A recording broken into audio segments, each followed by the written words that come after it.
Margaret Chen had worked at Riverside Elementary for 23 years, first as a teacher's aide, then as the school's administrative assistant.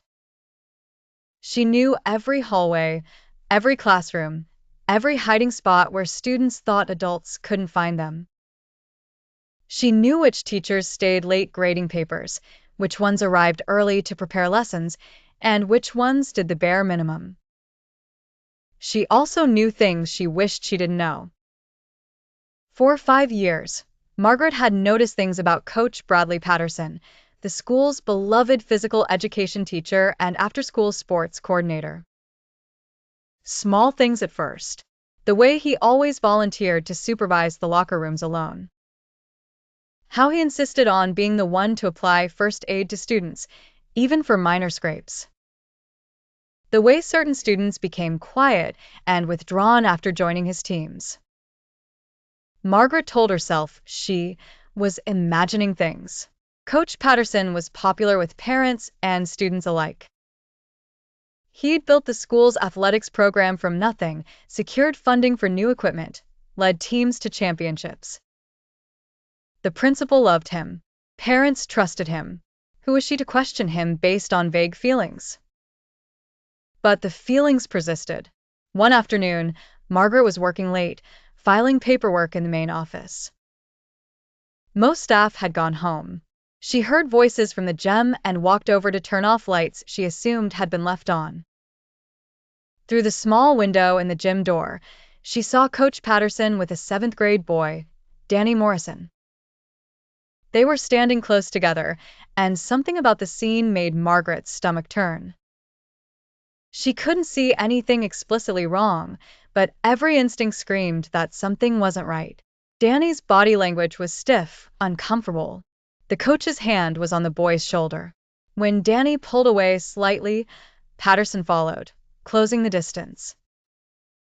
Margaret backed away from the door, her heart pounding.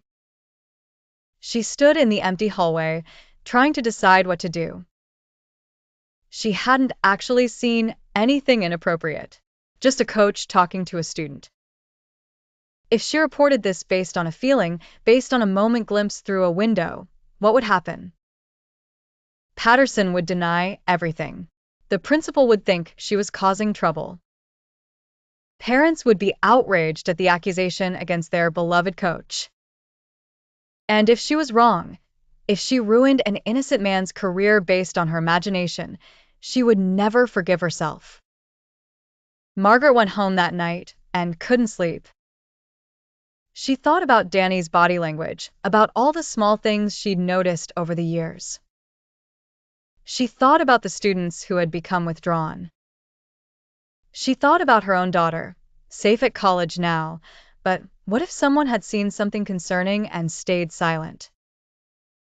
The next morning, Margaret looked up the school district's policy on reporting concerns.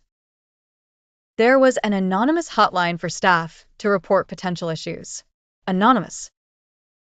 She could call, share what she'd seen, and let trained investigators decide if it warranted follow-up. But Margaret didn't call. Days passed, then weeks. Sarah Chen, Margaret's niece, made the middle school soccer team that Coach Patterson coached.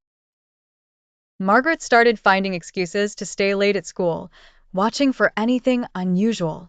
She felt ridiculous, like she was stalking the coach, but she couldn't shake her concern.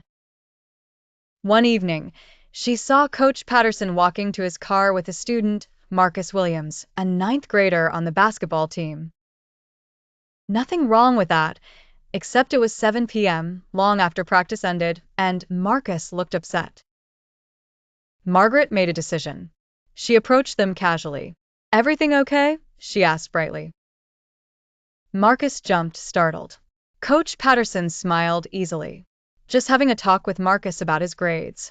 His teachers say he's struggling, and I wanted to make sure everything's all right at home."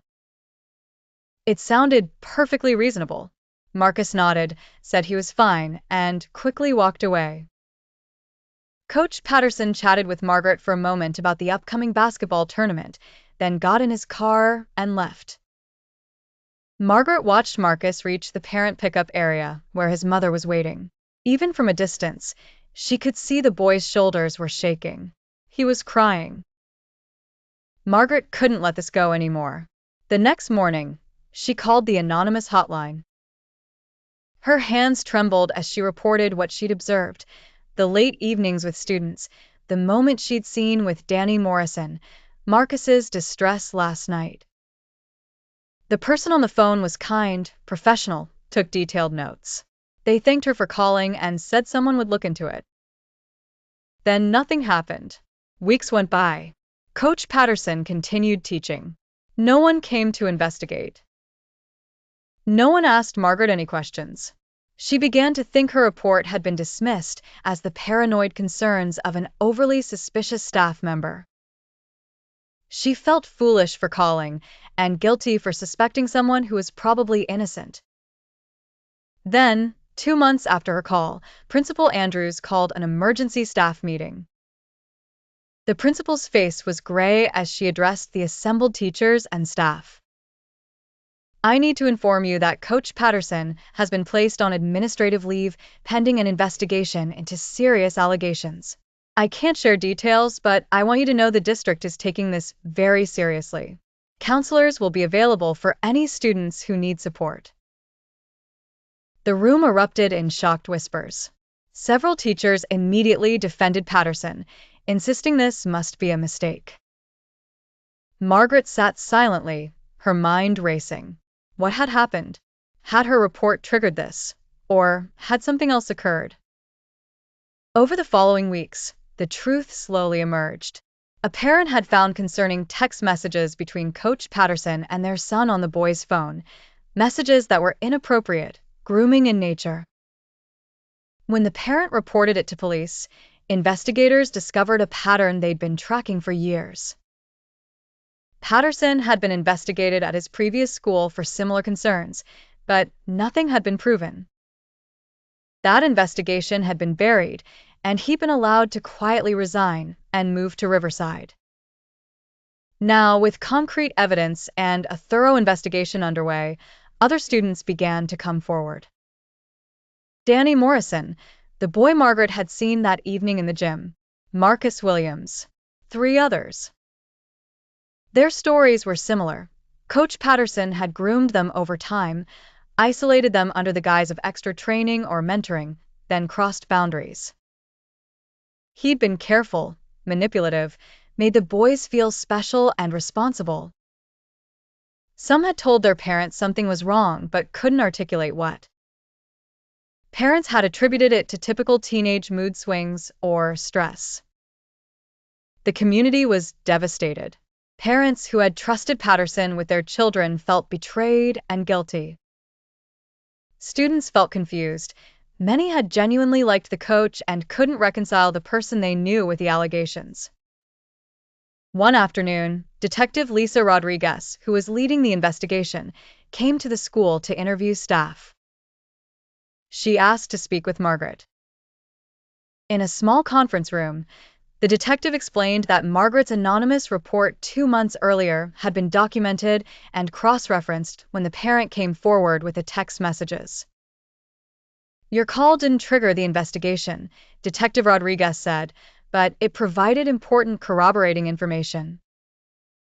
You reported seeing concerning interactions that match the pattern other witnesses have described. It helps establish that this wasn't just one incident, but a pattern of behavior. Margaret felt tears spring to her eyes. I should have called sooner. I noticed things for years, but told myself I was imagining it. Detective Rodriguez's expression was compassionate but firm. This is exactly why predators succeed. They're skilled at creating situations that seem innocent, at choosing victims who won't be believed, at operating in ways that make witnesses doubt themselves. The fact that you reported what you saw, even when you weren't certain, even when it was uncomfortable, that took courage. But those boys suffered because I waited, Margaret said. Those boys suffered because a predator targeted them, the detective corrected. Not because you didn't report quickly enough. Guilt belongs to the person who committed the abuse, not to the people who tried to stop it. And Margaret, Your report is part of a case file that will help ensure he never does this again. The investigation continued for months. Coach Patterson was arrested and charged with multiple counts of child abuse. His trial was scheduled for the following year. Riverside Elementary implemented new safety protocols. No adult could be alone with a student behind closed doors. All coaching sessions required 2 adults present. The school brought in counselors to work with the student body. Many students struggled with the betrayal of trust, with reconciling the coach they'd liked with the reality of his actions. The boys who had been directly victimized received intensive therapy and support. It would be a long road to healing. Margaret attended a mandatory training session for all school staff on recognizing and reporting child abuse. The trainer, a specialist from the state education department, emphasized a crucial point. You are not investigators. You are not judges. Your job is not to determine if abuse occurred. Your job is to report concerns so that trained professionals can investigate. Even if you're not sure, even if you might be wrong, report it. Let the experts decide. After the training, several staff members approached Margaret privately.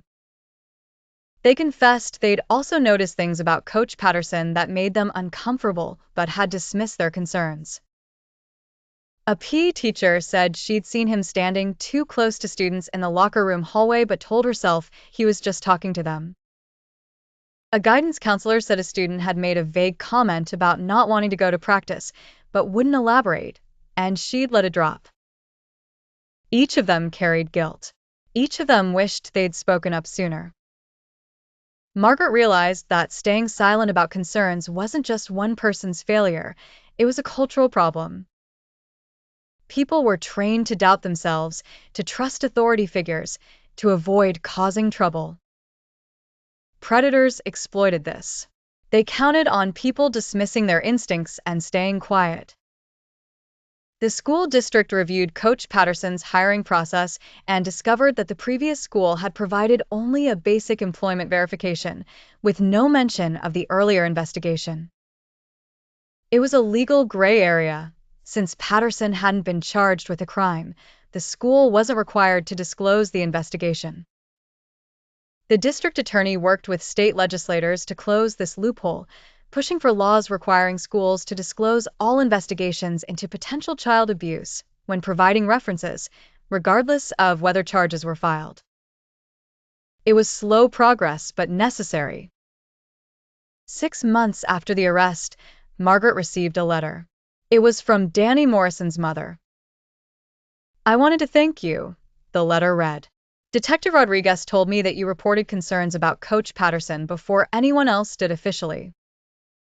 For years, I knew something was wrong with Danny, but couldn't figure out what. He became anxious, withdrawn, had nightmares. I took him to doctors and therapists. No one could find anything wrong. Now I understand what was happening, and while I hate that my son went through this, I'm grateful it's finally stopped. Your willingness to speak up, even when you weren't certain, even when it was uncomfortable, that helped bring the truth to light. Thank you for not staying silent." Margaret cried when she read the letter. She kept it in her desk drawer and read it whenever she doubted herself. The case went to trial the following spring. Margaret was called as a witness to describe what she'd observed. Testifying was nerve-wracking. The defense attorney tried to suggest she had a personal grudge against Patterson or had misinterpreted innocent interactions. But Margaret simply told the truth about what she'd seen and reported. The jury also heard from the victims, now older, stronger, supported by family and therapists. They heard from parents who described their children's changes in behavior. They heard from digital forensics experts who had recovered damning text messages and online communications. The evidence was overwhelming. Coach Bradley Patterson was convicted on multiple counts and sentenced to 30 years in prison. The day the verdict was announced, Principal Andrews called another staff meeting. Today, justice was served for students who were harmed by someone we trusted, she said. This has been incredibly painful for our school community, but we need to learn from this.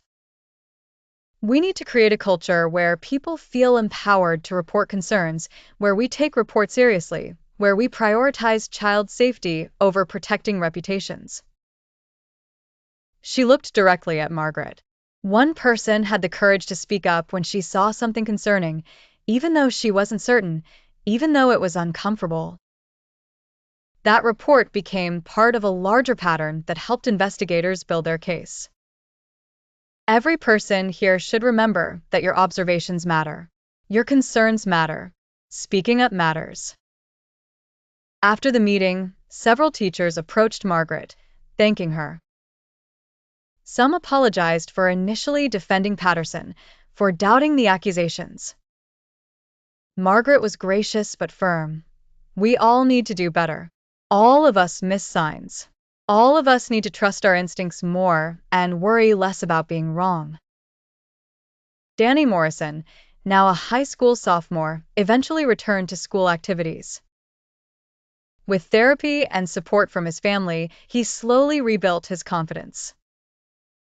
He started a peer support group for students who had experienced trauma, creating a safe space for others to share and heal. Marcus Williams channeled his experience into advocacy, speaking at school assemblies about the importance of telling trusted adults when something feels wrong.